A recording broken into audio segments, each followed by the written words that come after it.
Hello friends, bold letter की दूसरी कड़ी आज लेकर आए हैं। This is Ravish Kishor. You are watching Ravish Kishor English classes. यह पटना की एक संस्थान है। अगर आप मुझे समय दें तो मैं आपकी इंग्लिश 80 to 90% स्कोर करवाने की गारंटी लेता हूँ। आप एक कॉन्फिडेंस के साथ इंग्लिश को कर सकते हैं। कौन सी कॉन्सेप्ट होता है, कौन सी लॉजिक होती है, इन सब की चर्चा हमेशा करते हुए चलेंगे। एक अच्छी एप्लीकेशन के साथ हम इंग्लिश को सीखेंगे। आशा करते हैं आपको पसंद आएगा। हम धीरे धीरे इसकी लेवल बढ़ाएंगे, इसलिए आप मेरी लगातार वीडियो पर चलते रहो। मेरे पास इसकी बहुत सारा क्वेश्चन है। हर एक एग्जामिनेशन की क्वेश्चन है। आपको किसी क्वेश्चन का अंदाज़ा नहीं लगने देंगे कि कौन सा एग्जामिनेशन है, लेकिन आपसे सारा क्वेश्चन बन जाएगा। आप सेट जाकर खोजोगे तो उसमें डिफरेंट एग्जामिनेशंस के क्वेश्चंस मिलेंगे। आज का पहला question, he must have behaved impolite and suffer because of threat. ही हमारा सब्जेक्ट है, मस्ट के बाद हैव के बाद V3, तो ये दोनों हेल्पिंग वर्ब। ये वर्ब के बाद हमें ऑब्जेक्ट चाहिए। ऑब्जेक्ट में यहाँ इम्पोलाइट आ रहा है। याद रखना चाहिए कि कभी भी कोपुलर वर्ब के साथ ऑब्जेक्ट में एडजेक्टिव आता है। यहाँ बिहेव बर्ताव है। क्या बर्ताव का जवाब आएगा कि कैसे बर्ताव का जवाब आएगा। नेक्स्ट वर्ड हमारा एंड है। के बाद हमें सफ़र दिख रहा है। सफ़र वर्ब है। पिछला वर्ब हमारा क्या है, V3। यहाँ क्या है, कंजक्शन। कंजक्शन हमेशा सेम पार्ट्स ऑफ स्पीच को जोड़ता है। एंड है, यहाँ वर्ब है, यहाँ V3 में है, यहाँ V1 में है। तो सबसे पहले तो हम ऑप्शन से जाएं कि V3 किस में है। तो इसमें नहीं है, इसमें है, इसमें है, इसमें नहीं है। क्लियर है। Conjunction same parts of speech को जोड़ता है। यहाँ है आया था, अगर V3 होता तो कंफ्यूजन होता, लेकिन यहाँ conjunction same parts of speech को जोड़ता है। और जितने भी कॉमन शब्द होते हैं पहले या बाद में कंजक्शन के रखा जाता है, इसलिए यहाँ है होता भी तो एरर हो जाता है। इसलिए हमारे पास दो ऑप्शन है। अब एक में कह रहा है इम्पोलाइटली और एक में कह रहा है इम्पोलाइट। तो उसने हमारे साथ इम्पोलाइटली व्यवहार किया कि इम्पोलाइट व्यवहार किया। एडजेक्टिव है जी, एडजेक्टिव है तो यहाँ पर वर्ब की विशेषता चाहिए। वर्ब की विशेषता एडजेक्टिव नहीं बताता है, एडवर्ब बताता है। यहाँ पर इम्पोलाइटली होना चाहिए और conjunction same parts of speech को जोड़ता है, इसलिए इस क्वेश्चन का आंसर हमारा बी होगा। Next question, some people. पहला नाउन के पहले एडजेक्टिव या सब्जेक्ट है। सब्जेक्ट के बाद हमें क्या चाहिए, तो यहाँ दिख रहा है बाय नेचुरली और यहाँ दिख रहा है हमको क्या, वर्ब। इस वर्ब का सब्जेक्ट कौन, तो पीपल। दूसरी चीज हम पढ़े हैं कि प्रीपोजिशन के बाद नाउन, प्रोनाउन या V4 आता है। ये तो सबसे पहले इस प्रीपोजिशन की रूल की बात करें तो यहाँ बाई आ रहा है, यहाँ नेचुरली आ रहा है। दोनों में से एक का तो जाना तय है जी। यहाँ वर्ब है, वर्ब की विशेषता कौन बताता है, प्रीपोजिशन या एडवर्ब। तो अगर हम इस तरह से भी इस क्वेश्चन को देखें कि सब्जेक्ट है, वर्ब चाहिए, वर्ब आया है, यहाँ बाय है, प्रीपोजिशन के बाद रटा हुआ सेक्शन कि इसके बाद हमेशा नाउन, प्रोनाउन या V4 आता है। यहाँ पर बाय के बाद एडवर्ब आ रहा है। ये दोनों में से एक का जाना तय है, लेकिन वर्ब की यहाँ पर वर्ब है। इस वर्ब की विशेषता कौन बताता है, प्रीपोजिशन या एडवर्ब। तो हमेशा वर्ब की विशेषता कौन बताता है, एडवर्ब। तो आंसर तो हमारा क्या होना चाहिए। अब देखें, यहाँ कह रहा है बाय नेचुरल टॉक। ये वर्ब है और ये एडजेक्टिव है। वर्ब के पहले एडजेक्टिव नहीं आता है, ये वर्ब है, इसके पहले एडवर्ब है, ये हो सकता है। यहाँ पर कह रहा है नेचर बाय टॉकिंग, तो फिर इसमें तो वर्ब है ही नहीं कोई, क्योंकि सब्जेक्ट को वर्ब चाहिए, इसलिए ये गलत है। फिर कह रहा है नेचुरली बाय टॉकिंग, फिर इसमें भी बात करें तो मेन वर्ब तो हमारा है नहीं, क्योंकि टॉकिंग अगर मेन वर्ब रखेंगे तो बिना इज मार का हो जाएगा, इसलिए इस ऑप्शन को भी गलत मानेंगे। नो करेक्शन होगा नहीं क्योंकि ऊपर है, इसलिए इस क्वेश्चन का आंसर बी होगा। Next question, leaders enable a group by imaging and create a future which will fulfil the group purpose. Leaders हमारा पहला नाउन, सब्जेक्ट, यहाँ पर ये वर्ब के बाद ये ऑब्जेक्ट के बाद क्या आ रहा है, बाय। बाय एक प्रीपोजिशन है, प्रीपोजिशन के बाद हमारा नाउन प्रोनाउन या बिफोर आता है, अभी सही मान रहे हैं। यहाँ क्या दिख रहा है, एंड कंजक्शन, कंजक्शन क्या करता है तो सेम पार्ट्स ऑफ स्पीच को जोड़ता है, तो सेम चाहिए। यहाँ पर क्रिएट ये भी वर्ब है, ये भी वर्ब है, दोनों एक फॉर्म में दिख नहीं रहा है, तो देखिए ऑप्शन में कि इमेजिंग एंड क्रिएटिंग का ऑप्शन है कि नहीं। इमेजिंग टू क्रिएट है, ये होगा नहीं। बात करें to imagine and by create, तो ये आएगा नहीं क्योंकि प्रीपोजिशन के बाद बिफोर चाहिए। यहाँ कह रहा है टू इमेजिन एंड क्रिएट, यहाँ पर वर्ब है जी, दोनों समान फॉर्म में हैं। इसी तरह से इमेजिंग क्रिएटिविटी, टू के बाद बिफोर नहीं आता है, ऐसे ही गलत है। तो इस क्वेश्चन का आंसर तो निकल चुका है हमारा। 2 + V1 कंजक्शन आया, सेम पार्ट्स ऑफ स्पीच को जोड़ता है, इस दोनों V1 के फॉर्म को जोड़ दिया, कॉमन को पहले रख दिया। तो कंजक्शन का रूल है कि सेम पार्ट्स ऑफ स्पीच को जोड़ता है, कॉमन को पहले या बाद में छोड़ता है, इसलिए इस क्वेश्चन का आंसर हमारा सी होना चाहिए। Next question, everyone is here exceptionally Ram. Everyone हमारा सब्जेक्ट है, इज वर्ब है, हियर एडवर्ब ऑफ प्लेस है, के बाद ये एडवर्ब दिख रहा है और ये नाउन है, नाउन के पहले एडवर्ब आता है। पहला question, Ram proper noun, proper noun के पहले ऐसे भी किसी चीज़ को अलाउ नहीं करते हैं जी, इसलिए यहाँ तो सबसे पहले ये एडजेक्टिव एडवर्ब आएगा नहीं। तो ये एडजेक्टिव एडवर्ब अगर लाना है तो एक मदद चाहिए, किसकी, तो कोई भी कंजक्शन या किसी प्रीपोजिशन का यूज चाहिए। ऑप्शंस में आए तो यहाँ पर कह रहा है इन एक्सेप्शन नाउन है और राम भी नाउन है, दो नाउन एक साथ आ रहा है।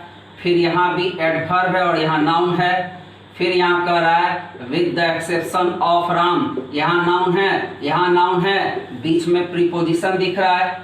इसी तरह से राम यहाँ नाउन है, यहाँ भी ये नाउन है, बीच में प्रीपोजिशन दिख रहा है। तो ये दोनों ऑप्शन में से कोई हो सकता है। यहाँ कह रहा है with the exception of Ram और ई कह रहा है in the exception of Ram. याद करो तो द काउ ऑफ राम लिखते हो, द सिटी ऑफ इंडिया लिखते हो, या केवल ऐसे ही लिखते हो, याद करो। क्यों, यहाँ जब भी कोई पोजेशन आए तो रखा गया नाउन के पहले एक डिटरमाइनर्स लगता है। यहाँ एक डिटरमाइनर्स है, इसको आर्टिकल नहीं समझना चाहिए, यह डिटरमाइनर्स है और लगता है, इस कारण से ये वाला ऑप्शन नहीं होगा। निश्चितता कि उसके साथ अब बात करें कि अगर इसमें भी द लगता तो यहाँ प्रीपोजिशन फंसता। विद और इन का एक्सेप्शन हमारा कौन सा चीज है, एक्सेप्शन एक तरह का एब्स्ट्रैक्ट का नाउन।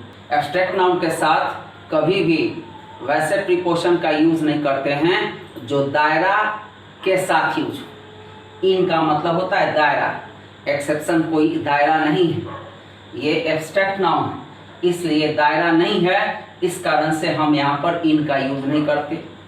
यहाँ पर विद है तो विद सहयोगात्मक है, यहाँ एक्सेप्शन राम का सहयोग से सबको यहाँ, वो नहीं है, यह नकारात्मक वर्ड के कारण, लेकिन उसकी सहयोग तो ले रहा है, इसलिए इस क्वेश्चन का आंसर सी होगा। Next question, I left in Hari because it was getting dark. सबसे पहले दो सेंटेंस दिख रहा है, दो सब्जेक्ट है, यहाँ का वर्ब हमको करेक्शन नहीं कर रहा है, जो हेल्पिंग वर्ब दिख रहा है ये पास्ट में दिख रहा है, इसको करेक्शन करना नहीं, कोई ऐसा एडवर्ब दिख नहीं रहा है तो निश्चित तौर पर प्रेजेंट तो होगा नहीं, इसलिए लेफ्ट वाला सही है, लीव गलत है, लेफ्ट सही है, लेफ्ट सही है, एक ऑप्शन छट चुका है। अब यहाँ यूज कर रहा है प्रीपोजिशन, प्रीपोजिशन के बाद हम पढ़े हैं कि नाउन, प्रोनाउन या भी4 आता है। यहाँ पर आईएनजी नहीं है, यहाँ पर भी आईएनजी नहीं है, यहाँ पर भी आईएनजी नहीं है, इसलिए हम इस दोनों ऑप्शन को ऑलरेडी कट करेंगे। अब बचा हरिडली लेफ्ट या लेफ्ट हरिडली, तो ध्यान रखना कौन तो आए, क्या लेफ्ट, क्या लेफ्ट नहीं पता है, कैसे लेफ्ट, कैसे का जवाब चाहिए या फ्रीक्वेंसी का जवाब चाहिए। फ्रीक्वेंसी मतलब बारंबारता, तो कोई जल्दी से किसी घटना को अचानक सा एक बार दिखाने का भाव दे रहा है कि हमेशा ऐसा होता है, ऑलवेज का सेंस है कि या सिंपल टाइम है। तो कभी भी एडवर्ब चुनते समय अपना एक प्रैक्टिकल याद रखना, इसको गिन लेना, कौन तो आई, क्या लेफ्ट, क्या लेफ्ट नहीं मालूम, कैसे लेफ्ट तो हरिडली लेफ्ट या लेफ्ट हरिडली, जल्दीबाजी में छोड़ दिया या छोड़ दिया जल्दीबाजी में, तो जल्दीबाजी में छोड़ दिया जी, इसलिए वर्ब के बाद इसको रखना चाहिए था। वर्ब के बाद रखे गए किसी भी एडवर्ब को हम मैनर कहते हैं, एडवर्ब ऑफ मैनर है, ये यहाँ होना चाहिए। इसको अगर वर्ब के पहले है तो इसको कहते हैं फ्रीक्वेंसी, फ्रीक्वेंसी का मतलब होता है बारंबारता, तो जो बारंबारता को दिखाए उसे वर्ब के पहले रखना चाहिए, जो ढंग को दिखाए, तरीका को दिखाए, वो हमेशा वर्ब के बाद आता है। तीसरी क्वेश्चन कि अगर ऑब्जेक्ट हो तो फ्रीक्वेंसी कंसीडर करते हैं, अगर ऑब्जेक्ट नहीं हो तो किसी भी वर्ब को हमेशा मैनर में ले जाना चाहिए, इसलिए इस क्वेश्चन में ऑब्जेक्ट नहीं है, हम इसलिए इस क्वेश्चन का आंसर डी लेंगे। Next question, a master should never impose his servant to much work. बहुत फंसने वाला क्वेश्चन लग रहा होगा, मैथमेटिकल बनाओ, इंग्लिश छोड़ दो। कौन तो सब्जेक्ट क्या है हमारा, ए मास्टर, क्या should never impose helping verb, बीच में फ्रीक्वेंसी, क्या इम्पोज, इम्पोज मतलब थोपना, तो क्या थोपना सर्वेंट कि टू मच वर्क, एकदम आसान से बन जाएगा। क्या इम्पोज, क्या थोपना जी, सर्वेंट थोपना कि टू मच वर्क थोपना। तो सबसे पहले जी ये एक एरर है कि हमको वर्ब के साथ इसका वर्ब जो है कौन सा ऑब्जेक्ट लेना चाह रहा है, डायरेक्ट ऑब्जेक्ट है। इम्पोज को क्या चाहिए, इम्पोज को चाहिए टू मच वर्क, तो होना चाहिए था क्या टू मच को पहले की बाद। अब देखें यहाँ servant with to much work है, यहाँ to much work with his servant, to much work on his servant, इसी तरह से कर रहा है to much work for his servant, यहाँ कर रहा है नो करेक्शन रिक्वायर्ड, पक्का ये तो आंसर होगा। तो कौन अ मास्टर, क्या शुड नेवर इम्पोज, क्या impose to much work, with का मतलब असिस्ट करना, तो सर्वेंट से सहायता की बात हो रहा है कि सर्वेंट पर थोपा जा रहा है, क्या तुम काम करो उसमें सर्वेंट सहयोग कर रहा है, तुम दोनों बर्तन धो रहे हो, नहीं, कहने वाला सर्वेंट पे कह रहा है कि सर्वेंट पे काम नहीं थोपो, ये असिस्ट की भाव नहीं, इसलिए विथ नहीं होगा। नेक्स्ट बात कर रहा है to much work for his servant, for का मतलब होता है पर्पस, तो वर्क फॉर हिज सर्वेंट, उसके लिए क्या तुम कमा तो उसको दे रहे हो क्या कि तुम उसको अपने काम के लिए रखे हो, ये पर्पस दिखाता है, ये असिस्ट दिखाता है। न इस क्वेश्चन में पर्पस चाहिए न हमको असिस्ट चाहिए। अब हमारे साथ ऑन आ रहा है, तो ऑन का मतलब होता है नेचर ऑफ कंटिन्यूटी, यानी ढेर सारा काम हमेशा वो थोपता होगा कोई, इसलिए करा कि इतना ज्यादा काम नहीं करवाना चाहिए उससे। नेचर ऑफ वर्क है, नेचर ऑफ वर्क के कारण यहाँ पर ऑन होना चाहिए, क्योंकि ऑन का मतलब दो होता है, एक जहां स्पर्श का भाव हो, दूसरा नेचर ऑफ कंटिन्यूटी, जहां पर लगातार किसी कार्य का होने का भाव होता है, वहां पर हम ऑन का यूज करते हैं। इसलिए इस क्वेश्चन का आंसर सी होगा। Next question, lift the handset only after paid a 1 rupee coin. Lift verb है के पहले सब्जेक्ट नहीं है, वर्ब से शुरू होने वाले सेंटेंस को इंपरेटिव सेंटेंस कहते हैं। कहते हो गेट आउट, गो, कम, ऐसे कहते हैं ना, इंपरेटिव सेंटेंस है। वर्ब के बाद ऑब्जेक्ट, कर आगे, ओनली आफ्टर। डिक्शनरी में से प्रीपोजिशन और कंजक्शन मानते हैं जी। प्रीपोजिशन के बाद नाउन, प्रोनाउन, बिफोर आता है। कंजक्शन के बाद सेंटेंस आता है। अब यहां सब्जेक्ट है क्या? सब्जेक्ट तो नहीं है, तो कंजक्शन नहीं मानेंगे। हर हाल में अब हम इसको क्या मानना होगा? प्रीपोजिशन। प्रीपोजिशन के बाद हमें मान क्या रहा है? Structure, noun, pronoun, before. यहाँ रहा है बिफोर, यहाँ का रहा यू पे। अगर यू पे को माने कि अगर कंजक्शन सेंटेंस में ऑप्शन में है तो क्या करें? तो हमने पढ़ा था कि जब भी आफ्टर यूज करते हैं तो के बाद का सेंटेंस परफेक्ट होता है। पिछले वीडियो में देख लेना, के बाद का सेंटेंस परफेक्ट होता है। इसके पहले या इसके बाद का जो सेंटेंस होता है वो इंडेफिनिट में है। यहाँ पर प्रेजेंट इंडेफिनिट दिख रहा है, परफेक्ट होता है तो हम इसको ले लेते हैं। फिर यहाँ कह रहा है पे, कंजक्शन है नहीं, प्रीपोजिशन लेना होगा। कंजक्शन सेंटेंस जोड़ेगा, इसलिए इस पे का ऑप्शन नहीं होगा।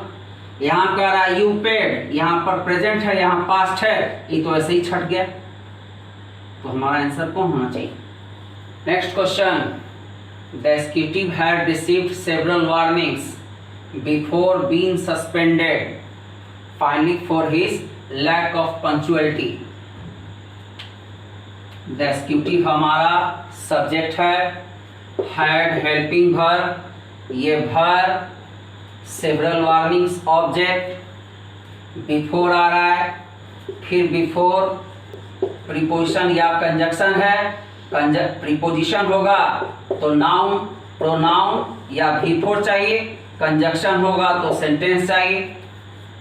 अब थोड़ी देर के लिए हम इसको कंजक्शन मानते हैं। तो यहाँ सब्जेक्ट वर्ब आ रहा है क्या? ऑप्शन में आए सब्जेक्ट वर्ब आ रहा है क्या? कंजक्शन मान रहे हैं, सब्जेक्ट वर्ब आ रहा है क्या? कंजक्शन मान रहे हैं, सब्जेक्ट वर्ब आ रहा है क्या? तो पक्का ये कंजक्शन तो क्वेश्चन नहीं मान रहा है। अब मान क्या रहा है? Preposition. After suspension had received several warning. After suspension, suspension के बाद उसको वार्निंग मिला था, कि सस्पेंशन के पहले वार्निंग मिला था, इसलिए आफ्टर वाला तो ऑप्शन अपने आप में क्वेश्चन के एरर में आ जाएगा। दूसरी चीज, आफ्टर के बाद परफेक्ट आता है या आफ्टर के पहले परफेक्ट आया तो आफ्टर तो होगा नहीं। अब बचा बिफोर सस्पेंडेड। अगर हम प्रीपोजिशन मान रहे हैं तो हमको बिफोर चाहिए, ये भी नहीं होगा। यहाँ कह रहा बिफोर बीइंग सस्पेंडेड, ये होना चाहिए। अब ध्यान से सुनना, सस्पेंड खुद होगा कोई कि कोई करेगा? कोई भी दूसरा इस कार्य को करे तो हमेशा पैसिव में ले आते हैं, इसलिए यहाँ पर पैसिव भी चाहिए था। बैंक के लिए निश्चित तौर पर VVI क्वेश्चन है।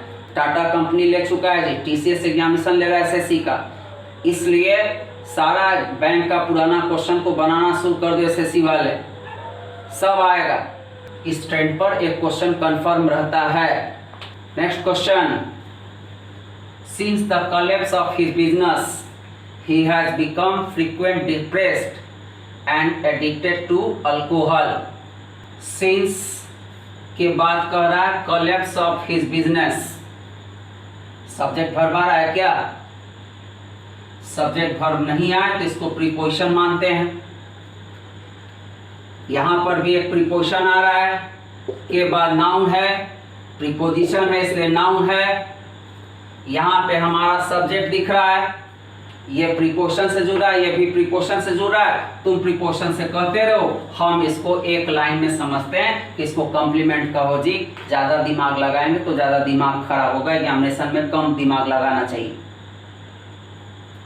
He has helping verb become verb क्या बिकम, तो डिप्रेस्ड एंड एडिक्टेड। ये वर्ब दिख रहा है ना जी, तो ये वर्ब तो वहां आ चुका है, तो वर्ब आ चुका है तो इसको हमको कुछ और मानना होगा।